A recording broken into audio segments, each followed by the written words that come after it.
PCL injury क्या है, ये क्यों होती है, इसके क्या सिम्टम्स है, इसका डायग्नोसिस कैसे कर सकते हैं, कैसे जान सकते हैं कि पीसीएल इंजरी हुई है और इसके लिए हमें क्या प्रिकॉशंस रखना है और क्या ट्रीटमेंट करना है। आज हम इसी के बारे में बात करेंगे।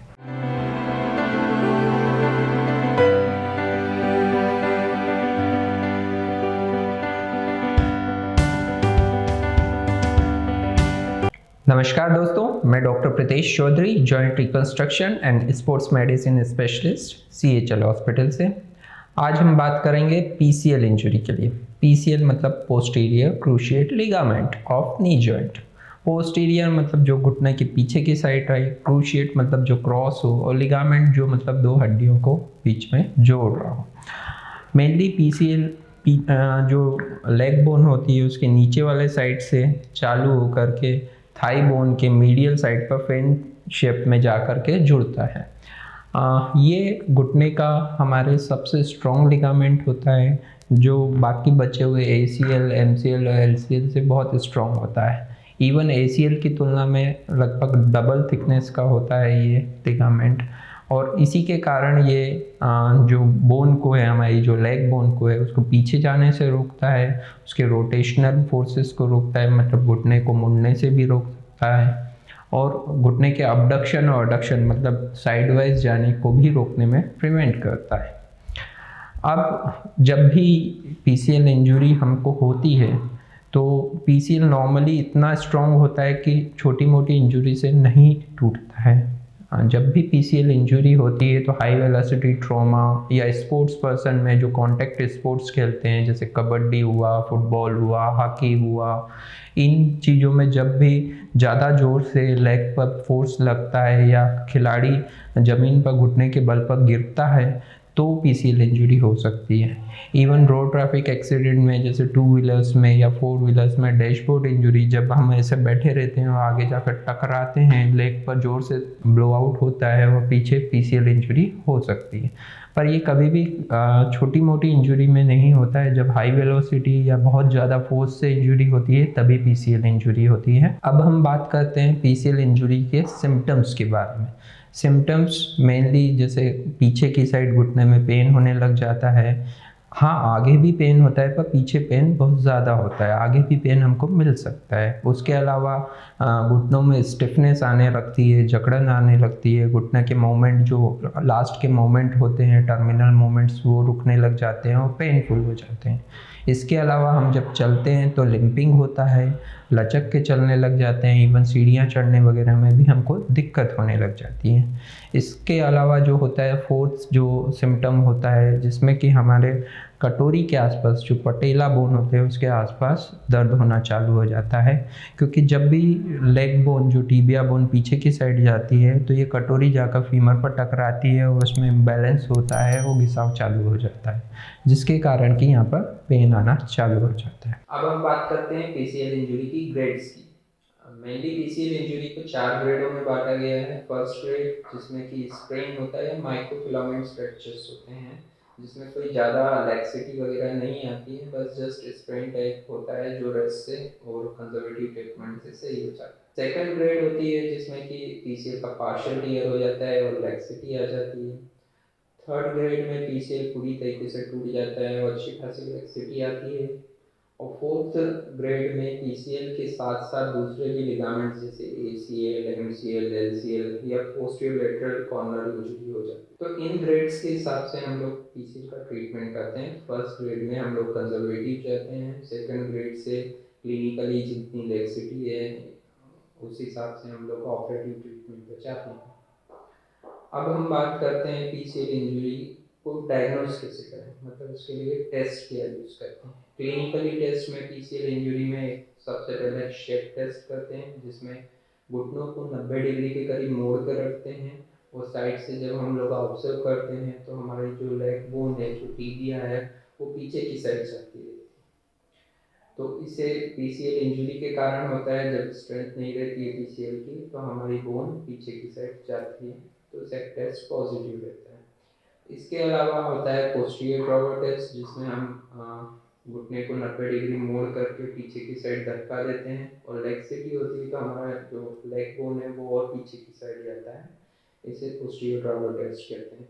इसके अलावा थर्ड टेस्ट जो आता है उसे क्वाड्रिसेप्स एक्टिव टेस्ट बोलते हैं। इसमें हम सेक टेस्ट के हिसाब से जब 90 डिग्री पैर मोड़ करके रखते हैं और जैसे ही क्वाड्रिसेप्स को कॉन्ट्रैक्ट करते हैं तो हमारा जो सेग है, जो लेग बोन पीछे की साइड गई है, वो आगे की साइड आती है।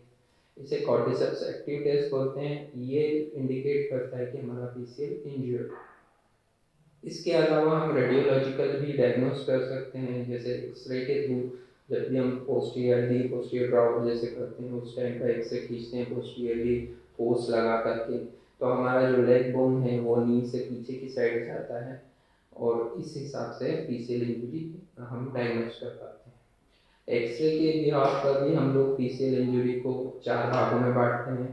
फर्स्ट, जब पोस्टीरियरली जो सेग होता है, जो हमारा जो टीबिया है पीछे की साइड जाता है लेग बोन, वो अगर लेस देन 5 mm जाता है तो ग्रेड 1 होती है। ग्रेड 2 में 5 to 10 mm जाता है और ग्रेड 3 में 10 to 15 mm जाता है और ग्रेड 4 में ये 15 mm से ऊपर जाता है। इसके अलावा हमारे लिए डायग्नोसिस के लिए रेडियोलॉजिकल एमआरआई भी बहुत महत्वपूर्ण है, जिसकी मतलब हमको एक्यूरेसी 90 to 95% के करीब मिलती है। पर हाँ, 5 से 10% पेशेंट्स में ऐसा होता है कि एमआरआई हमें एक्यूरेट डायग्नोसिस नहीं दे पाता पीसीएल। अब डायग्नोसिस होने के बाद में हम लोगों को किस तरीके से पीसीएल की इंजरी को ट्रीट करना है वो महत्वपूर्ण रहता है। इसके लिए सबसे पहले तो हम लोग कंजर्वेटिव जब मैनेज करते हैं तो हम पेशेंट्स को एक ब्रेस देते हैं, जो एक डायनामिक ब्रेस भी हो सकता है और स्टैटिक ब्रेस भी हो सकता है, जिसमें कि पीछे की जो टीबिया का है पोस्टीरियर सपोर्ट लगा हुआ रहता है।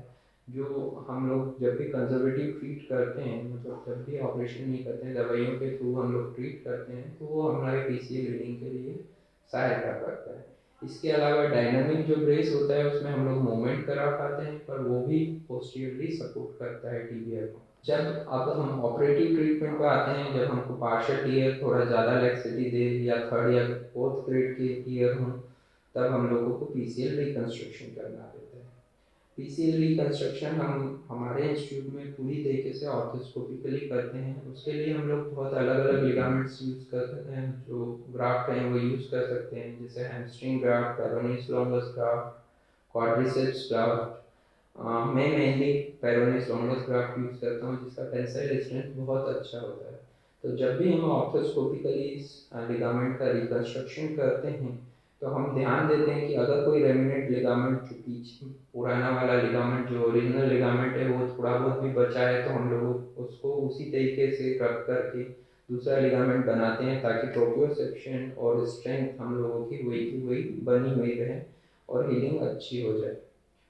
इसे ऑगमेंटेशन कहते हैं पीसीएल का। इसके अतिरिक्त हम लोग फाइबर टेप लगा करके भी पीसीएल का रिकंस्ट्रक्शन करते हैं, जिससे कि हम लोग मूवमेंट बहुत तेज़ी से कर पाते हैं और यह बहुत इजी हो जाता है। पीसीएल का जब हम रिकंस्ट्रक्शन करते हैं तो अलग अलग टाइप के इम्प्लांट्स का यूज़ किया जाता है। मोस्ट कॉमनली जो इम्प्लांट यूज हम करते हैं वो फीमर की साइड पर एंड्रो बटन, जो एडजस्टेबल भी होता है और फिक्स भी होता है, और टीबिया की साइड पर स्क्रू यूज, जो बायो एब्जॉर्बेबल भी हो सकता है, मेटल भी हो सकता है। उसके साथ में ही डिश या स्पाइक्ड स्टेपल का यूज़ करते हैं। मैं जनरली डबल फिक्सेशन करता हूँ स्क्रू और स्पाइक्ड स्टेपल से, जिससे कि स्ट्रेंथ इतनी अच्छी और फिक्सेशन इतना अच्छा होता है कि हम अर्ली मूवमेंट्स बहुत ईजीली चालू करा सकते हैं। अब पीसीएल इंजरी में रिहैबिलिटेशन पर जब हम आते हैं तो सबसे बड़ी समस्या ये होती है कि पीसीएल एसीएल की तुलना में बहुत जल्दी लैक्स हो सकता है, ये ग्राफ्ट फेलियर हो सकता है। तो इसके लिए हमें स्पेशल प्रिकॉशंस रखनी पड़ती है। तो यहाँ जब भी घुटने के मोड़ने की और लंबा नहीं करने के लिए ब्रेस लगाना और कितना मोड़ना, कैसा करना है, ये सब रिहैब का प्रोटोकॉल्स हमको प्रॉपर एडॉप्ट करके रखना पड़ता है। नॉर्मली हम 10 दिन के करीब, 10 से 15 दिन के करीब नी मूवमेंट से स्टार्ट नहीं कराते हैं। उसके बाद नी मूवमेंट से स्टार्ट कराते हैं, फ्लेक्शन वगैरह कराते हैं, पेशेंट को नी ब्रेस पर रखते हैं, जो 6 वीक्स के करीब हम लोग हटाते हैं और फुल मूवमेंट्स जब तक के गेन कर देते हैं। पेशेंट इसमें हीलिंग अच्छे से चलना वगैरह में 3 मंथ्स तक के आराम से कर लेता है और एक्टिव स्पोर्ट 6 to 8 कर पाता है। तो यही सब कुछ पीसीएल इंजरी में हम लोगों ने बहुत संक्षिप्त में कवर करने की कोशिश करी है। अगर आपका इससे रिलेटेड कोई क्वेरी हो या कोई क्वेश्चन हो तो हमें ज़रूर से कांटेक्ट करें। हमें कांटेक्ट डिटेल्स इस वीडियो में मिल जाएगी आपको। नमस्कार।